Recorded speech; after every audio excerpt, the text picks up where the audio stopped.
So hello everyone, welcome to my YouTube channel.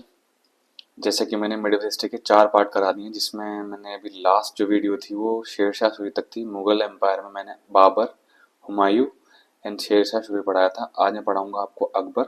Akbar थोड़ा सा लंबा होने वाला है, थोड़ा सा अकबर के बारे में। तो इसमें फैक्ट इतने नहीं है जितना इसके बारे में थ्योरी दे रखी है इसमें, तो घबराने की जरूरत नहीं है। ठीक है, चलिए स्टार्ट करते हैं।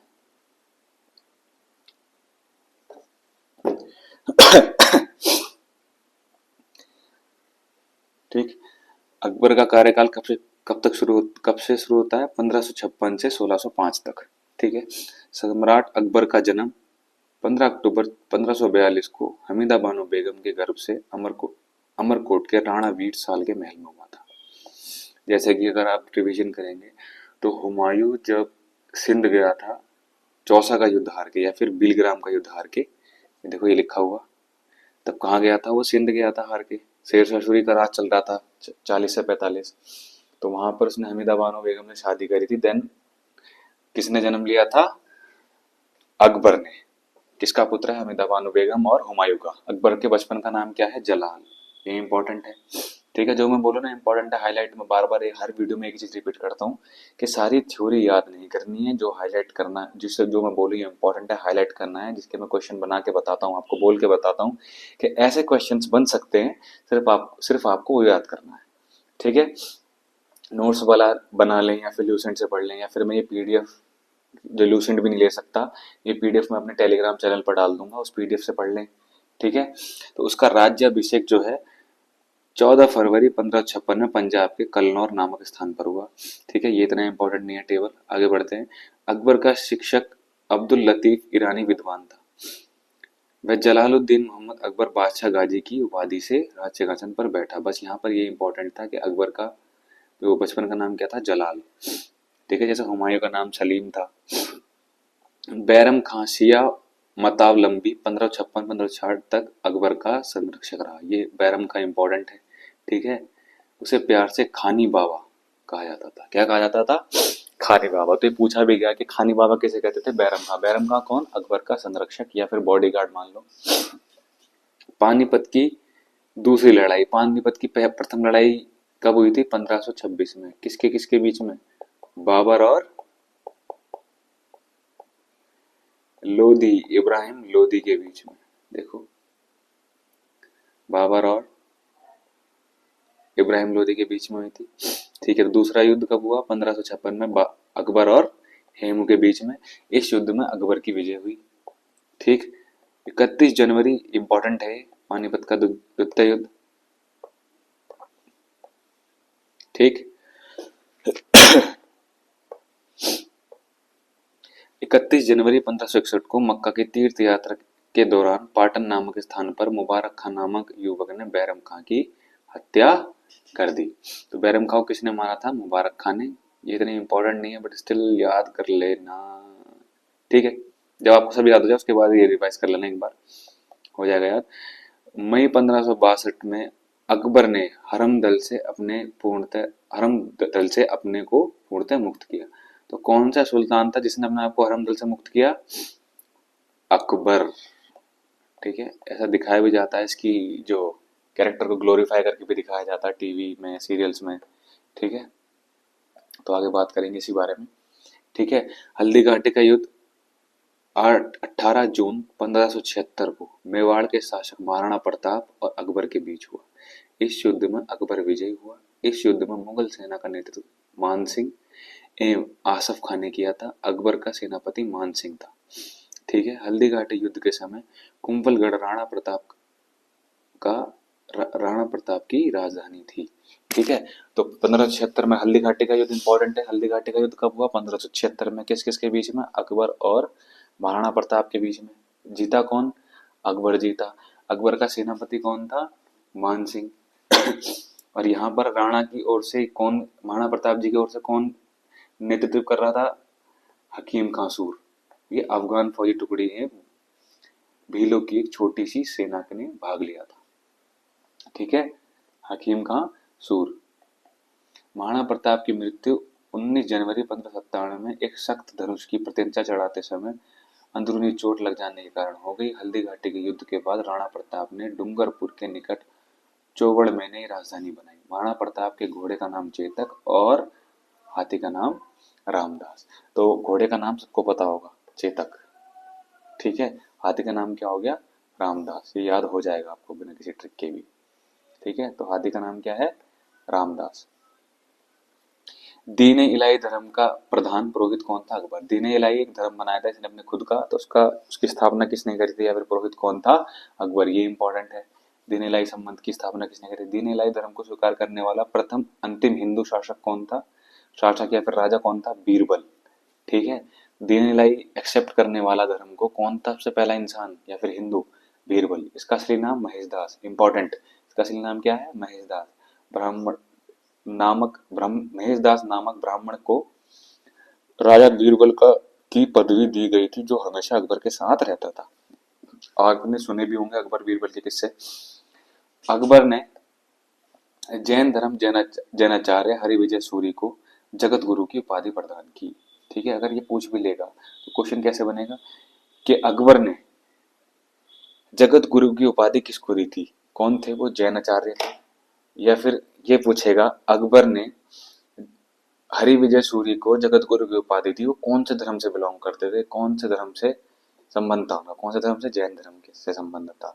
अकबर ने जैन आचार्य हरिविजय सूरी को कौन सी उपाधि दी? कौन सी उपाधि दी? जगत गुरु की। अकबर ने शाही दरबार में एक अनुष्ठान के रूप में सूर्य उपासना शुरू करवाई, ठीक है। ये इंपॉर्टेंट कर लेना, ये उपाधियां इंपॉर्टेंट बन जाती हैं। राजस्व प्राप्ति की जप्ता प्रणाली अकबर के शासनकाल में प्रचलित थी। जप्ती प्रणाली किसके टाइम पर प्रसिद्ध थी? अकबर के टाइम पर। अकबर के दीवान राजा टोडरमल खत्री जाति ने 1580 में दहसाल बंदोबस्त व्यवस्था लागू की, ठीक है। ये जो राजा टोडरमल था ये इकोनॉमिस्ट था बहुत बड़ा उस टाइम पर, ठीक है। अर्थशास्त्र का ज्ञाता था, फाइनेंस मिनिस्टर बोल लो इसको। राजा टोडरमल जो है गुजरात विजय के दौरान अकबर सर्वप्रथम पुर्तगालियों से मिला और यहीं उसने सर्वप्रथम समुद्र देखा, ठीक है। अकबर ने समुद्र कब देखा था? जब वो पुर्तगालियों से मिला था, ठीक है। गुजरात अभियान को इतिहासकार स्मिथ ने संसार के इतिहास का सर्वाधिक दुर्दगाम आक्रमण कहा है। अकबर के दरबार में प्रसिद्ध चित्रकार अब्दुल सम्मद था, ठीक है। इतना इंपॉर्टेंट नहीं है। अकबर के दरबार में प्रसिद्ध संगीतकार तानसेन था, ये इंपॉर्टेंट है। ये नवरत्नों में से एक था। आई थिंक नवरत्न बैठते थे इसके उसमें दरबार में, ठीक है। अब ये वाली टेबल इंपॉर्टेंट है, ठीक है। दास प्रथा का अंत किस मुगल शासक ने किया था? अकबर ने, ठीक है। कब? 1562 में। ईयर भी इंपॉर्टेंट है। अकबर ने हरमदल से मुक्ति पाई थी 1562 में, ठीक है। लिखा था भी ऊपर। हरमदल से मुक्ति पाने वाला पहला मुगल शासक कौन था? अकबर। तीर्थ यात्रा कर किसने समाप्त किया? 1563। ये दिखाया जाता है कि अकबर के लिए थोड़ा सा सॉफ्ट कॉर्नर था हिंदूज के लिए, ठीक है। तो आप इसको ऐसे रिलेट करके याद कर सकते हैं। तीर्थ यात्रा, तीर्थ पर कौन जाता है? हिंदू ही जाते हैं। तो तीर्थ यात्रा कर समाप्त कौन करेगा? अकबर, ठीक है। जजिया कर समाप्त करने वाला 1564 में अकबर। सन याद भी ना हो तो जजिया कर समाप्त करने वाला पता होना चाहिए कौन है? अकबर। जजिया कर सबसे पहले किसने लगाया था? मोहम्मद बिन कासिम ने, ठीक है। और जजिया कर किस किस पर नहीं लगता? ब्राह्मणों पर, स्त्रियों पर, विकलांग पर और बुजुर्गों पर, ठीक है। ये एक्सेप्शन है इसके। और ब्राह्मणों पर कर लगाने वाला, जजिया कर लगाने वाला सबसे पहला सुल्तान कौन था? फिरोज शाह तुगलक वंश का, ठीक है। फतेहपुर सिकरी की स्थापना एवं राजधानी का आगरा से फतेहपुर सिकरी स्थानांतरण, ठीक है। इतना इंपॉर्टेंट नहीं है, ये इंपॉर्टेंट है, ठीक, ये इंपॉर्टेंट है। इबादत खाने की स्थापना किसने करी? अकबर ने। इबादत खाने में सभी धर्मों के लोगों का प्रदेश की अनुमति किसने दी? 1578 में। तो अभी मैंने बताया जैसे अकबर के लिए सॉफ्ट कॉर्नर था, तो किसी धर्म को नहीं मानता, ज्यादा हिंदू मुस्लिम ही होती है इंडिया में, तो इसे ऐसे रिलेट करके याद कर लेंगे। मजहर की घोषणा, इतना इंपॉर्टेंट है। दीन इलाही की स्थापना किसने करी थी? अकबर ने। कब? 1582 में। इसका सन पूछा गया है एसएससी में, इसका सन पूछा गया है। इलाही संबंध की शुरुआत 1583 में, ठीक है। इलाही संबंध किसने स्टार्ट करा था? अकबर ने। राजधानी लाहौर से स्थानांतरित 1585 में। इंपॉर्टेंट क्या क्या है? एक तो ये ठीक है, इबादत का ये जो मैंने ग्रीन से टिक करे इन्हें ज्यादा इंपॉर्टेंट हाईलाइट कर लेना, ठीक है, और ये भी कर लेना। ठीक, आगे बढ़े। दसवंत या फिर बसावन अकबर के दरबार के चित्रकार थे। अकबर के शासनकाल के प्रमुख गायक तानसेन, बाज बहादुर, बाबा रामदास के बेजू बाबर थे। संगीतकार सम्राट तानसेन का जन्म 1506 में ग्वालियर के एक ब्राह्मण परिवार में हुआ था। इनका असली नाम क्या था? रामतनु पांडे। ठीक है, क्या नाम था तानसेन का असली नाम? रामतनु पांडे। जैसे बीरबल का नाम क्या था? महेश दास। तो तानसेन का नाम क्या था? तानसेन इनका नाम क्या था? रामतनु पांडे। इनकी प्रमुख कृतियां हैं मियाँ की टोड़ी, मियाँ का मल्हार, मियाँ का सारंग और दरबारी कान्हार। दरबारी कान्हार, ये इनकी जो क्या कहते हैं कृतियां हैं, ये भी याद कर लेना जो इनके लेख हैं। ठीक है, क्या? मियाँ की टोड़ी, मियाँ का मल्हार, मियाँ का सारंग। जितने में मियाँ मियाँ आएगा, ये मियाँ में चेंज हो गए थे, ऐसे याद करना। तानसेन जो थे हिंदू थे, ये मियाँ बने। उन्होंने क्या लिखा? मियाँ का मल्हार, मियाँ का सारंग, मियाँ की टोड़ी और दरबारी कान्हार। तो ऐसे याद करना। ये हिंदू थे तो इन्होंने कान्हा जी के बारे में भी कुछ लिखा होगा। तानसेन, ठीक है, क्या है? दरबारी कान्हार। ठीक है। कट्ठाभरण वाणी विलास की उपाधि अकबर ने तानसेन को दी थी, ये इंपॉर्टेंट है। कट्ठाभरण वाणी विलास की उपाधि किसको दी थी? अकबर ने दी थी। किसको? तानसेन को। ठीक है, या फिर तानसेन को कट्ठाभरण वाणी विलास की उपाधि किसने दी थी? अकबर ने। अकबर ने तानसेन को कौन सी उपाधि दी थी? कट्ठाभरण वाणी विलास। अकबर के काल में स्वामी हरिदास भी एक महान संगीतक थे। ठीक है, उसके काल में थे, उसके दरबार में नहीं बैठते थे। अकबर के काल में स्वामी हरिदास भी एक महान संगीतक थे। ये वृंदावन में रहकर भगवान की उपासना करते थे। एक मत के अनुसार हरिदास तानसेन के गुरु थे, जबकि कुछ विद्वान हरिदास एवं तानसेन दोनों को मानसिंह तोमर का शिष्य बतलाते हैं। यह भी प्रचलित है कि हरिदास का गाना सुनने के लिए अकबर को इनकी कुटिया पर जाना पड़ा, क्योंकि इन्हें अकबर के दरबार में जाने से मना कर दिया था। इनका कहना था कि वे केवल अपने भगवान के लिए गाते हैं, दरबार से उनका कोई सरोकार नहीं। ठीक है, तो ये इतना इंपॉर्टेंट नहीं है, बस इनको उपाधि दी थी। दास्तान आमिर हमजा हमजनामा प्रसिद्ध अरबी महाकाव्य के नाम से प्रसिद्ध है। यह मुगल चित्रशाला की सबसे पहली अत्यंत महत्वपूर्ण कृति है। इसमें हजरत मोहम्मद साहब के चाचा आमिर हमजा के वीरतापूर्ण कारनामों का चित्रित संग्रह है। इस पांडुलिपि का चित्रण मीर सैयद अली और अब्दुस्समद के नेतृत्व में ग्वालियर, गुजरात, लाहौर, कश्मीर तथा मालवा आदि से बुलाए गए लगभग 100 चित्रकार में एक समूह ने किया। हमजनामा को चित्रित करने का कार्य हुमायूं के काल से प्रारंभ हुआ और अकबर के काल में पूर्ण हुआ। इस कार्य को पूरा करने में 15 वर्ष लगे। इसे अंतिम चित्रित करने का कार्य अब्दुस्समद के ने किया। इसके चित्र को चित्रपट कहा गया। ठीक है, ये इतना इंपॉर्टेंट है नहीं। ठीक है, आगे बढ़ते हैं। अकबर की शासन प्रणाली की प्रमुख विशेषता मनसबदारी प्रथा थी। क्या थी? मनसबदारी प्रथा, इंपॉर्टेंट। ठीक है, इस सैनिकों में किसी को एक को वो मिलती थी जिसकी तनख्वाह ज्यादा होती थी, उसे मनसब बोलते थे, ऐसा कुछ था। ठीक है, आगे पढ़ेंगे हम इसके बारे में। तो मनसबदारी किसके टाइम पर फेमस थी? अकबर के टाइम पर। अकबर के समकालीन प्रसिद्ध सूफी संत शेख सलीम चिश्ती थे। अकबर की मृत्यु 16 अक्टूबर 1605 को हुई। इसे आगरा के निकट सिकंदरा में दफनाया गया। इसकी कब्र कहाँ है? सिकंदरा में। शेरशाह सूरी की कहाँ थी? सासाराम में। हुमायूं की कहाँ थी? दिल्ली में। और बाबर की कहाँ है? बाबर को पहले आगरा के आरामबाग में दफनाया गया, देन उसके बाद उसे काबुल में, उसके मनपसंद जो चाहता था वो, ठीक है, कि मुझे जहां दफनाया जाए, कहाँ? काबुल में। स्थापत्य कला का क्षेत्र में अकबर की महत्वपूर्ण कृतियां हैं दिल्ली के हुमायूं का मकबरा, हुमायूं टॉम, आगरा का लाल किला, फतेहपुर सीकरी में शाही महल, दीवाने खास, पंचमहल, बुलंद दरवाजा, ठीक है, बुलंद दरवाजा कर लेना इंपॉर्टेंट, जोधाबाई का महल, इबादत खाना, जैसे इबादत खाना यहाँ है, इबादत खाने की स्थापना, इबादत खाने में सभी धर्मों के लोगों का प्रवेश, ठीक है, इलाहाबाद का किला और लाहौर का किला। ठीक है, तो बुलंद दरवाजा ज्यादा इंपॉर्टेंट, बुलंद दरवाजा ठीक। अकबर के दरबार को सुशोभित करने वाले नवरत्न थे, इनके नाम निम्न हैं: अबुल फजल, फैजी, तानसेन, बीरबल, टोडरमल, राजा मान सिंह, अब्दुल रहीम खाने खाना। अब्दुल रहीम खाने खाना से कुछ याद आया? इसने बाबरनामा का फारसी में अनुवाद किया था। बाबर ने खुद अपनी ऑटोबायोग्राफी लिखी थी जिसका नाम था बाबरनामा, पर कौन सी भाषा में लिखी थी? तुर्की में।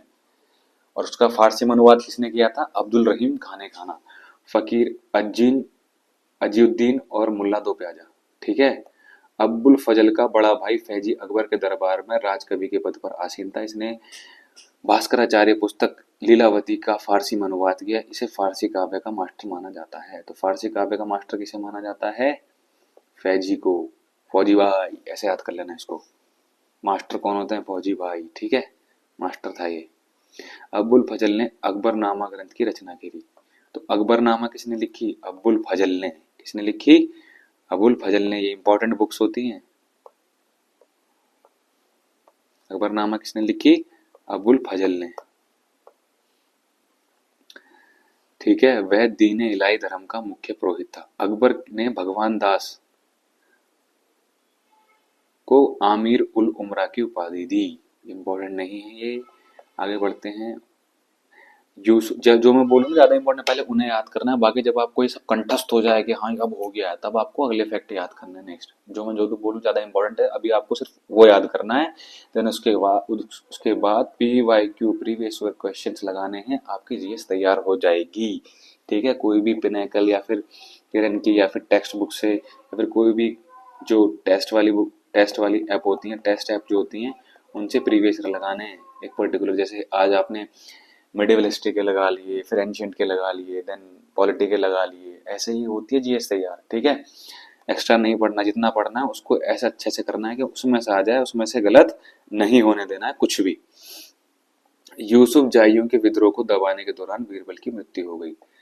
देखो पढ़ा भी था 1519 में बाबर ने यूसुफ जाय जाति के विरुद्ध पहला जो अभियान यूसुफ जाय जाति के विरुद्ध ही करा था। ये देखो मुझे भी याद हो गया पढ़ाते पढ़ाते। आगे बढ़ते हैं। ठीक है। कहाँ थे हम? 1602 में सलीम यानी जहांगीर के निर्देश पर दक्षिण से आगरा की ओर आ रहे अब्बुल फजल को रास्ते में वीर सिंह बुंदेला नामक सरदार ने हत्या कर दी। ठीक है। मुगल सम्राट अकबर ने अनुवाद विभाग की स्थापना करी। इंपॉर्टेंट, अनुवाद विभाग की स्थापना किसने करी? अकबर ने। नकीब खां, अब्बुल कादिर बदायूनी तथा शेख सुल्तान ने रामायण एवं महाभारत का फारसी में अनुवाद किया है। महाभारत का नाम रजनामा युद्धों की पुस्तक रखा। तो महाभारत का नाम क्या रखा था इन्होंने? रजनामा। ये याद कर लेना। पंचतंत्र का फारसी भाषा में अनुवाद अब्बुल फजल अनवर ए सादत नाम से तथा मौलाना हुसैन फैज ने यार ए दानिश नाम से किया। हाजी इब्राहिम सरहदी ने अर्थवेद का, मुल्ला शाह मोहम्मद ने रास्तरंगिणी किसने लिखी थी? कल्हण ने। लिखी थी कल्हण ने। ठीक है। स्पेलिंग गलत हो जाए कोई, बस नाम याद रखना। रास्तरंगिणी किसने लिखी थी? कल्हण ने। जो मुझे याद आता रहेगा बताता रहूंगा। अब्दुल रहीम खाने खाना ने तुजुक ए बाबरी यानी फारसी में अनुवाद करा था। तो उसका नाम क्या रखा था? तुजुक ए बाबरी। और बाबर ने लिखी थी बाबरनामा तुर्की में। तब फैजी ने लीलावती का फारसी में अनुवाद किया। फैजी ने, इसे क्या कहा जाता है? मास्टर। क्या कहा जाता है? मास्टर। फारसी काव्य का मास्टर कहा जाता है। फैजी ने नल दमयंती सूरदास द्वारा रचित कथा का फारसी में अनुवाद कर उसका नाम सहेली। भागवत पुराण का अनुवाद फारसी में टोडरमल ने किया। ठीक है। भागवत पुराण का किसने करा फारसी में अनुवाद? टोडरमल ने। इतने इंपॉर्टेंट नहीं है।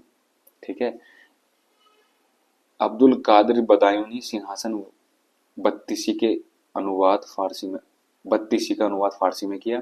ज्योतिषी के प्रसिद्ध ग्रंथ तजक एवं तुजुक का फारसी में अनुवाद जहां ने जफर नाम से मोहम्मद खां गुजराती ने किया। पंचतंत्र का अरबी भाषा में अनुवाद कलीला व दिमना कहलाता है। क्या कहलाता है? कलीला है दिमना। इतने इंपॉर्टेंट नहीं है। अभी जो इंपॉर्टेंट है मैं से वो बता रहा हूँ, ये पूछे नहीं गए हैं। ठीक है। अभी तक आगे बढ़ते हैं। निजामुद्दीन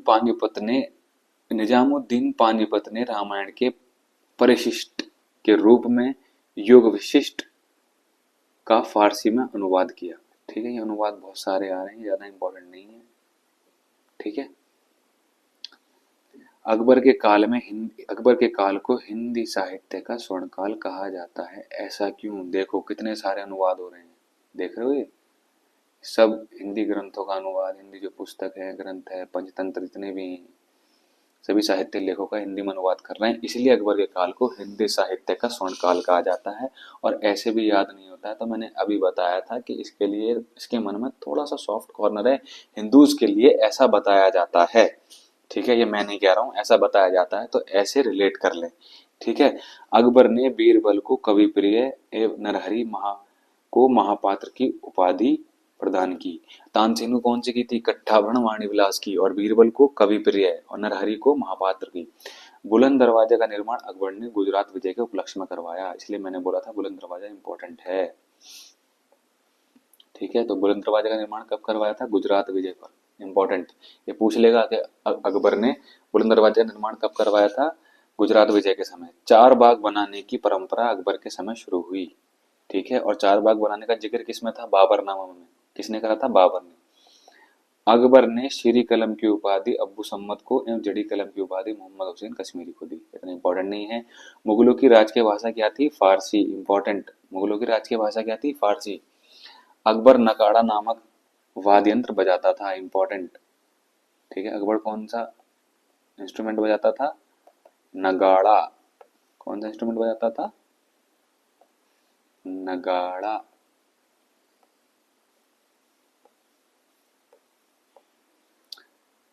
नगाड़ा।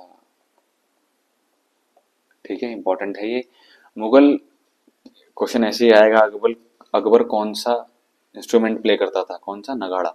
मुगल मुद्रा व्यवस्था की सुव्यवस्थित रूप प्रदान करने का श्रेय अकबर को प्राप्त है। उसके एक सिक्के पर कलमी की जगह अल्लाह अल्लाहू अकबर, जलाल जलालू तथा दूसरी टकसाल का नाम अंकित था।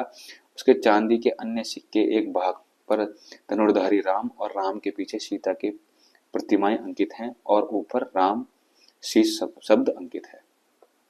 ठीक है, ये ज्यादा इंपॉर्टेंट नहीं है। मुगल मुद्रा व्यवस्था की सुव्यवस्थित रूप प्रदान करने का श्रेय अकबर को जाता है, इसे थोड़ा सा कर लेना। ठीक है, अकबर ने असीरगढ़ के विजय की स्मृति में अपने सिक्के पर बाज की आकृति अंकित करवाई। इंपॉर्टेंट नहीं है। अकबर खत्म होता है, अकबर का कार्यकाल। मैं ल्यूसेंट खत्म करवा के आपको सिर्फ और सिर्फ इंपॉर्टेंट जो है फैक्ट सिर्फ वो पढ़ाऊंगा। अभी मैं ल्यूसेंट की थ्योरी पढ़ा रहा हूँ ताकि आपका कॉन्फिडेंस बढ़ जाए कि आपकी ल्यूसेंट खत्म हो गई है। ठीक है, आगे बढ़ते हैं हम जहांगीर। इसके बाद अकबर का बेटा कौन आता है? जहांगीर। 1605 से 1627 जहांगीर के बारे में पढ़ेंगे। उसके बाद शाहजहां और औरंगजेब को एक में खत्म करके और जो मुगल एम्पायर से रिलेटेड जो बाकी सारी चीजें मुगल साम्राज्य रिलेटेड वो पढ़ेंगे, और 3 पार्ट में मुगल एम्पायर खत्म। ज्यादा बड़ा नहीं कर रहा हूँ, बोरिंग हो जाता है इसलिए। अकबर का उत्तराधिकारी कौन था? सलीम। इसका असली नाम क्या था? सलीम। ठीक है, क्या नाम था? सलीम। अकबर का नाम क्या था? जलाल। क्या नाम था? जलाल था ना, जलालुद्दीन अकबर। क्या था? जलाल। आगे बढ़ते हैं। ऐसे ही जहांगीर का नाम क्या था? सलीम। 24 अक्टूबर 1605 को नारुद्दीन मोहम्मद जहांगीर बादशाह गाजी की उपाधि धारण कर गद्दी पर बैठा। जहांगीर का जन्म 30 अगस्त 1569 में हुआ, सॉरी क्या बोलेंगे, 1569 में हुआ था। अकबर ने अपने पुत्र का नाम सलीम सूफी संत शेख सलीम चिश्ती के नाम पर रखा। अभी कुछ भी इंपॉर्टेंट नहीं है, बस ये नाम था कि सलीम नाम था इसका। ठीक है, नाम था सलीम। जहांगीर को न्याय की जंजीर के लिए याद किया जाता है। न्याय की जंजीर, जहांगीर जंजीर, जहांगीर जंजीर ऐसे याद कर लेना। ये गोल्ड की होती, ये लाल किले पे बांधी गई थी। यह जंजीर सोने की बनी थी जो आगरा के किले के शाहबुर्ज एवं यमुना तट पर स्थित पत्थर के खंभे से लगवाई हुई थी। कुछ ऐसा इंपॉर्टेंट फैक्ट नहीं है, बस ये जान लेना कि न्याय की जंजीर के लिए कौन जाना जाता है? जहांगीर। जहांगीर द्वारा शुरू की गई तुजुक ए जहांगीरी नामक आत्मकथा को पूरा करने का श्रेय मोतीबंद खां को है। तो ये भी, इसने भी ऑटोबायोग्राफी लिखनी चाहिए, बट ये आधी ही रह गई। इसे पूरा करने का श्रेय किसको जाता है? मोतीबंद खां। ठीक है, इंपॉर्टेंट, ये जो किताबें होती है ना इंपॉर्टेंट होती हैं। जहांगीर की सबसे बड़े पुत्र खुसरो ने 1606 में अपने पिता को विरुद्ध विद्रोह किया।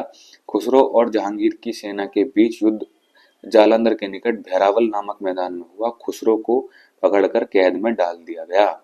इंपॉर्टेंट, कहाँ हुआ था ये युद्ध? भैरववाल में। इंपॉर्टेंट क्यों है अभी पता पड़ेगा। खुसरो की सहायता देने के कारण जहांगीर ने सिखों के 5वें गुरु अर्जुन देव को फांसी दिलवा दी। खुसरो गुरु से गोइंदवाल में मिला था। ठीक है, अब कैसे क्वेश्चन कैसे बनेगा कि सिखों के 5वें गुरु की हत्या किसने करी, किसने फांसी दी थी उनको, किसने दी थी? जहांगीर ने। क्यों दी थी? खुसरो की मदद की थी। जहांगीर के किस बेटे ने उसके विरुद्ध विद्रोह किया था? कौन था? खुसरो खां। और जहांगीर के बेटे खुसरो की मदद किसने की थी? अर्जुन देव ने। अर्जुन देव को किसने मरवाया था? जहांगीर ने। ठीक है, और खुसरो जहांगीर से कहाँ मिले थे? कहाँ मिला था? गोइंदवाल। तो कैसे याद करोगे? ये जगह अगर याद भी करनी हो तो ट्रिक कैसे बनाओगे? गुरु गोविंद सिंह जी का नाम सुना होगा, तो ये सब सिखों से रिलेटेड है, तो ऐसे याद कर लेना। उनकी कृपा से मिले थे अर्जुन देव से। अहमदनगर के वजीर मलिक अकबर के विरुद्ध सफलता में खुश होकर जहांगीर ने खुर्रम को शाहजहां की उपाधि दी। ठीक है, तो शाहजहां का असली नाम क्या था? खुर्रम। क्या नाम था? खुर्रम। आगे बढ़ते हैं। 1622 में कंधार मुगलों के हाथ से निकल गया। शाह अब्बास ने इस पर अधिकार कर लिया। नूरजहां ईरान निवासी मिर्जा गियास बेग की पुत्री नूरजहां का वास्तविक नाम क्या था? मेहरुनिसा। पूछ लेंगे। इसी की माती क्या नाम था? असमत बेगम, जिन्होंने गुलाब से इत्र बनाया था। अभी आगे पढ़ेंगे उसके बारे में हम। ठीक है, 1594 में नूरजहां का विवाह अली कुली बेग से संपन्न हुआ। जहांगीर ने एक शेर मानने के कारण अली कुली बेग को शेर अफगान की उपाधि प्रदान की। 1607 में शेर अफगान की मृत्यु के बाद मेहरुनिसा अकबर की विधवा सलीमा बेगम की सेवा में नियुक्त हुई। सर्वप्रथम जहांगीर ने नवरोज त्योहार के अवसर पर मेहरुनिसा को देखा और उसके सौंदर्य पर मुग्ध होकर जहांगीर ने मई 1611 में उससे विवाह कर लिया। विवाह के पश्चात जहांगीर ने उसे नूर महल व नूरजहां की उपाधि दी। असली नाम क्या था? मेहरुनिसा। नूरजहां के सम्मान में जहांगीर ने चांदी के सिक्के जारी किए। ले भैया, चांदी सिक्के भी जारी कर दिए। ठीक है, पढ़ लो, वरना सिक्के जारी क्या, सिक्के भी हाथ में नहीं आएंगे। जो मैं पढ़ा रहा हूँ उसे इंपॉर्टेंट पढ़ लो। ठीक है, तैयारी अच्छे से करो, बिल्कुल एक बारी में बिल्कुल डिमोटिवेट नहीं होना है। ठीक है, पढ़ना है, PYQ लगाने हैं, मॉक टेस्ट इसने करने हैं कि जब एग्जाम हो ना तो ऐसा लगे कि हम मॉक टेस्ट देने जा रहे हैं। बिल्कुल प्रेशर नहीं लेना एग्जाम का। ठीक है, आगे बढ़ते हैं। जहांगीर ने गियास बेग की शाही दीवान बनाया एवं इत्माद उद दौला की उपाधि दी। एक सेकंड में पहले पीछे जाता हूँ। यहाँ पे से शेर अफगान की उपाधि दी थी ना, नाम क्या था इसका? अली कुली बेग। तो इससे पहले भी किसी को शेरशाह की उपाधि दी थी। किसको दी थी? फरीद खां को, जिसे बोलते हैं शेरशाह सूरी, जिसने सूर वंश की स्थापना करी थी और सूर नगर भी बसाया था। किसने दी थी? ट्रिक बताई थी मैंने। उसने तलवार से एक बारी में शेर को मार दिया था। तो उसको उपाधि किसने दी थी ये पूछा जाएगा। किसने दी थी? लोहानी ने। ठीक है, जहांगीर ने गियास बेग को शाही दीवान बनाया एवं इत्माद उद दौला की उपाधि दी। जहांगीर के शासनकाल में ईरानियों को उच्च पद प्राप्त हुई। लाडली बेगम शेर अफगान एवं मेहरुनिसा की पुत्री थी, जिसकी शादी जहांगीर के पुत्र शहरयार के साथ हुई थी। नूरजहां की मां असबद बेगम गुलाब से इत्र निकालने की विधि खोजी थी। यही थी वो पहली महिला जिन्होंने इत्र बनाया था गुलाब से। ठीक है, बड़े टैलेंटेड लोग होते थे पुराने जमाने में। महावत खां ने झेलम नदी के तट पर 1626 में जहांगीर और नूरजहां एवं उसके भाई आसफ खां को बंदी बना लिया। किसने बनाया था बंदी? महावत खां ने। कहां पर? झेलम नदी के किनारे। ठीक है, जहांगीर के 5 पुत्र थे, खुसरो, परवेज, खुर्रम, शहरयार, जहादार। खुसरो ने तो विद्रोह कर दिया, उसको बंदी बना लिया। ठीक है, और खुर्रम नेक्स्ट होगा सुल्तान। 28 अक्टूबर 1627 को भीमावार नामक स्थान पर जहांगीर की मृत्यु हो गई। उसे शाहदरा में रावी नदी के किनारे दफनाया गया। इसकी कहां पर है कब्र? शाहदरा, जो कहां है? लाहौर। कहां है? लाहौर। मुगल चित्रकला अपने चरमोत्कर्ष पर जहांगीर के शासनकाल में पहुंची। ठीक है, तो जहांगीर क्या कहता था? अगर कोई चित्र बनाया गया है, अगर आंख किसी और ने बनाई है और भौं किसी और ने बनाई है और नाक किसी और ने बनाई है, तो ये बता देगा कि आंख किस चित्रकार ने बनाई है, नाक किस चित्रकार ने बनाई है और भौं किस चित्रकार ने बनाई है। चित्रकला से इतना प्यार था इसे, आर्ट से। जैसे हिंदी साहित्य का स्वर्ण काल किसे कहते हैं, अकबर के काल को, ऐसे ही चित्रकला का स्वर्ण काल इसके काल को कहते हैं। जहांगीर के दरबार में प्रमुख चित्रकार थे आगा राजा, अब्बुल हसन, मोहम्मद नासिर, मोहम्मद मुराद, उस्ताद मसूर, विशनदास, मनोहर एवं गोवर्धन, फारूक बेग दौलत। इतना इंपॉर्टेंट नहीं है ये। जहांगीर ने आगा राजा के नेतृत्व में आगरा में एक चित्रशाला की स्थापना करी। ठीक है, मुगल शासकों में सर्वप्रथम जहांगीर ने ही राजा की आकृति युक्त सिक्के जारी किए। जिस किया इस समय निसार चांदी का सिक्का था जो रुपए के 1/4 के बराबर था। तो जहांगीर के टाइम पर जो सिक्का था उसका नाम क्या था, निसार। और सबसे पहले सिक्कों पर राजा की फोटो होगी,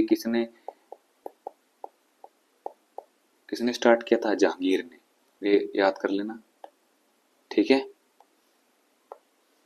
इम्पोर्टेंट लगा लें इसको, इम्पोर्टेंट। ठीक है, आगे बढ़ते हैं। उस्ताद मसूर एवं अब्बुल हसन को जहांगीर ने क्रमशः नादिर अल उस नादिर उज्जमा की उपाधि प्रदान की। इसने संस्कृत कवि जगन्नाथ को पंडित राज की उपाधि दी। ये इतना इंपॉर्टेंट नहीं है, आगे बढ़ते हैं। जहांगीर ने अपनी आत्मकथा में लिखा कि कोई भी चित्र, चाहे वह किसी मृतक व्यक्ति या जीवित व्यक्ति द्वारा बनाया गया हो, मैं देखते ही तुरंत बता सकता हूँ कि यह किस चित्रकार की कृति है। यदि किसी चेहरे पर आंख किसी एक चित्रकार ने, भौं किसी एक चित्रकार ने बनाई हो, तो भी यह जान लेता हूं कि आंख किसने और भौं किसने बनाई है। देखो कहा था ना मैंने। जहांगीर के समय को चित्रकला का स्वर्ण काल कहा जाता है। ये ऊपर भी था क्या अभी, हाँ ठीक है। चरमोत्कर्ष पड़ती है, लिखा था ऊपर। तो चित्रकला का स्वर्ण काल किसके काल को कहा जाता है, जहांगीर के काल को। इत्माद उद्दौला का मकबरा 1626 में नूरजहां बेगम ने बनवाया था, उसके पिताजी थे।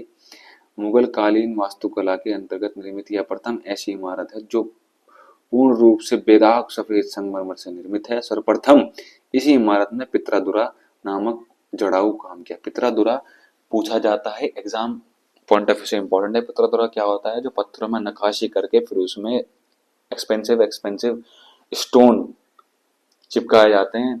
पत्थरों में नक्काशी, अगर आप ताजमहल लाल किला जाओगे तो वहाँ पत्थरों में नक्काशी डिजाइन कढ़ाई टाइप करी गई है ना, उसे बोलते हैं पित्रादुरा। पूछा जाता है ये पित्रादुरा क्या है, नक्काशी, पत्थरों में जो नक्काशी की जाती है उसे बोलते हैं पित्रादुरा।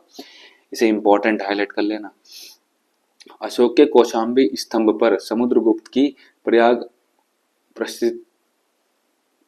प्रशस्ति तथा जहांगीर का लेख उत्कीर्ण है। इतना इंपॉर्टेंट नहीं है। जहांगीर के मकबरे का निर्माण नूरजहां ने करवाया था।